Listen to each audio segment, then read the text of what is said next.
আমরা যখন জমি জমা ভাগ বাটোয়ারা করি, মেয়েদেরকে 2-1 বিঘা দিয়ে তুই এইটুকু নিয়ে শান্ত হয়ে যা, তুই তো যাবি শ্বশুর বাড়ি, সব ছেলেদেরকে দিয়ে দিচ্ছি।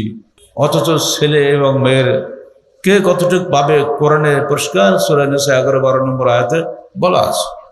আমরা মুসলমানরাই এই অংশ বন্টন নীতি মানি না, মিরাজ বন্টন নীতি মানি না।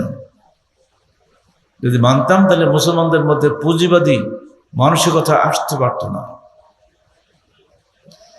মেয়ে তোমার কল্যাণ করবে না, ছেলে তোমার কল্যাণ করবে তুমি জানো না। আইয়ুমা আকরাবু লাকুম, কে তোমার নিকটবর্তী তুমি জানো না। আমারই দেখেন না, আমার 3 ছেলে যা ইনকাম করে, আমার একটা মেয়ে আছে 3 গুণ বেশি ইনকাম করে। লোকের বাড়ি বললে আপনাকে মেয়ে তো ডাক্তার, ও ডেলি ইনকাম। আর আমাদের ছেলেদের হায় আল্লাহ, মাস গেলে হয়তো কিছু পয়সা পাবে, তো কি লাভ হলো? আল্লাহ কাকে দিয়ে কি করাবেন, কে তোমার বেশি কল্যাণ করবে তো তুমি জানো?